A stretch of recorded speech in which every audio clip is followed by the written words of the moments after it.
నిజామాబాద్ జిల్లాలో ఇటీవల కాలంలో జరిగిన అభివృద్ధి కార్యక్రమాలు, ముఖ్యమైన సంఘటనలు, రాజకీయ అంశాలు, నేతల పర్యటనలు మొదలైన విషయాల గురించి మా ఆకాశవాణి ప్రతినిధి లక్కాకుల శ్రీనివాస్ అందిస్తున్న జిల్లా నివేదిక. 4వ విడత రుణమాఫీలో నిజామాబాద్ జిల్లాకు 155,81,00,000 రూపాయలు విడుదలయ్యాయి. దీంతో 17,551 మంది రైతులకు ప్రయోజనం చేకూరనుందని, లబ్ధిదారుల ఖాతాల్లో ఈ మొత్తాన్ని జమ చేస్తున్నట్లుగా జిల్లా వ్యవసాయాధికారి వాజిద్ హుస్సేన్ తెలిపారు. 4వ విడతతో కలిపి జిల్లాలో మొత్తం 1,00,000 మందికి పైగా లబ్ధిదారులకు 782.30 కోట్ల రూపాయల మేర రుణమాఫీ అయినట్లు వ్యవసాయ శాఖ అధికారులు తెలిపారు. జిల్లాకు మంజూరైన అభివృద్ధి పనులను ఎలాంటి జాప్యం లేకుండా త్వరగా ప్రారంభించి పనులు సకాలంలో పూర్తి చేయాలని రాష్ట్ర రోడ్లు, భవనాల శాఖ మంత్రి కోమటిరెడ్డి వెంకటరెడ్డి తెలిపారు. ప్రజాపాలన విజయోత్సవాల్లో భాగంగా జిల్లా పర్యటనకు వచ్చిన మంత్రి వివిధ అభివృద్ధి కార్యక్రమాలపై కలెక్టరేట్లో సమీక్ష నిర్వహించారు. వర్షాలు దెబ్బతిన్న రోడ్లను యుద్ధ ప్రాతిపదికన పునరుద్ధరించాలని ఆదేశించారు. రానున్న 2 ఏళ్లలో జిల్లాలోని గ్రామీణ ప్రాంతాల్లో 234 కోట్ల రూపాయలతో రోడ్లు బాగు చేస్తామని రాష్ట్ర రోడ్లు, భవనాల శాఖ మంత్రి కోమటిరెడ్డి పేర్కొన్నారు. ఈ కార్యక్రమంలో జిల్లా పాలనాధికారి రాజీవ్ గాంధీ హనుమంతు, ఎమ్మెల్యేలు భూపతిరెడ్డి, లక్ష్మీకాంతారావు పాల్గొన్నారు. అనంతరం 28 కోట్ల రూపాయలతో చేపట్టనున్న ఇందల్వాయి రోడ్డు పనులకు భూమి పూజ చేశారు. ఆర్మూర్లో ఉన్న మినీ స్టేడియానికి త్వరలోనే మరమ్మతులు చేపట్టి పూర్తి స్థాయిలో అందుబాటులోకి తెస్తామని రాష్ట్ర స్పోర్ట్స్ అథారిటీ చైర్మన్ శివసేనారెడ్డి అన్నారు. ఆర్మూరు పట్టణంలోని మినీ స్టేడియంలో రాష్ట్ర స్థాయి హ్యాండ్బాల్ పోటీల ముగింపు కార్యక్రమానికి ముఖ్య అతిథిగా హాజరై విజేతలకు బహుమతులు అందించారు.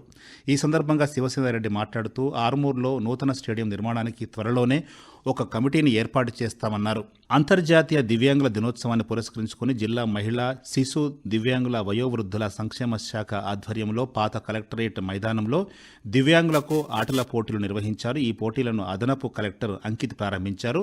దివ్యాంగులకు tricycle race, running, chess, carrom, shot put పోటీలను నిర్వహించారు. ప్రభుత్వం దివ్యాంగుల సంక్షేమం పట్ల ప్రత్యేక శ్రద్ధ వహిస్తోందని అదనపు కలెక్టర్ అంకిత్ అన్నారు.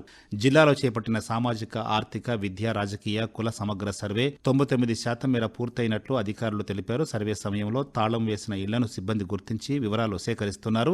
సేకరించిన వివరాలను ఆన్లైన్లో పొందుపరుస్తున్నారు. ప్రజాపాలనే కాంగ్రెస్ పార్టీ ధ్యేయమని రాష్ట్ర సహకార union limited chairman Mohan Reddy అన్నారు. రైతుల సంక్షేమానికి ప్రభుత్వం 57,000 కోట్ల రూపాయలు ఖర్చు చేసిందన్నారు. సాగునీటి ప్రాజెక్టులకు 10,000 కోట్ల రూపాయలు కేటాయించినట్టు వెల్లడించారు. కళ్యాణ లక్ష్మి, షాది ముబారక్, ఉపకార వేతనాలతో పాటు బీసీ, ఎస్సీ, ఎస్టీ, మైనార్టీలు, గల్ఫ్ కార్మికుల సంక్షేమానికి 9,240 కోట్ల రూపాయలు వెచ్చించిందన్నారు. మహిళలను వ్యాపార రంగంలో ప్రోత్సహించడానికి స్త్రీనిధి ద్వారా నిధులు మంజూరు చేస్తున్నామని స్త్రీనిధి ప్రాంతీయ మేనేజర్ రామ్దాస్ అన్నారు. బాల్కొండలో స్త్రీనిధి రుణాలకు దరఖాస్తు చేసుకున్న వారి దుకాణాలను ఆయన పరిశీలించారు.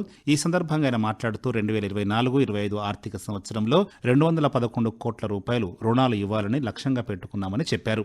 ఇంటర్మీడియట్ వార్షిక పరీక్షల్లో విద్యార్థులకు ప్రణాళికబద్ధమైన బోధనతో 100% ఉత్తీర్ణత సాధించేలా అధ్యాపకులు కృషి చేయాలని ఇంటర్మీడియట్ బోర్డు జిల్లా అధికారి రవికుమార్ అన్నారు.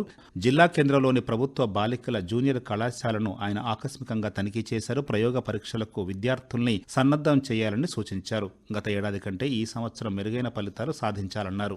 సైబర్ నేరాల్లో డిజిటల్ అరెస్టులు ఉండవని ఇన్ఛార్జ్ జిల్లా జడ్జ్ కనకదుర్గ పేర్కొన్నారు. న్యాయ సేవా సంస్థ ఆధ్వర్యంలో జాతీయ లోక్ అదాలత్ సన్నాహక సమావేశానికి ముఖ్య అతిథిగా హాజరయ్యారు. ఇటీవల కాలంలో సైబర్ నేరాలు పెరిగాయని, వాటిని అరికట్టాలంటే ప్రజల్లో అవగాహన రావాలన్నారు. లోక్ అదాలత్ను అందరూ సద్వినియోగం చేసుకోవాలని సూచించారు. మహిళా, శిశు సంక్షేమ శాఖ ఆధ్వర్యంలో జిల్లాలో బాల్ వివాహ్ ముక్త్ భారత్ పై అవగాహన కార్యక్రమాలు నిర్వహించారు. ఈ సందర్భంగా శిశు సంక్షేమ శాఖ హెల్ప్ లైన్ కోఆర్డినేటర్ జ్యోత్స్నాదేవి మాట్లాడుతూ అమ్మాయిలకు 18 సంవత్సరాలు, అబ్బాయిలకు 21 సంవత్సరాలు పూర్తయిన తర్వాత పెళ్లి చేయాలన్నారు. చిన్న వయసులో పెళ్లి చేయడం చట్టరీత్యా నేరమన్నారు.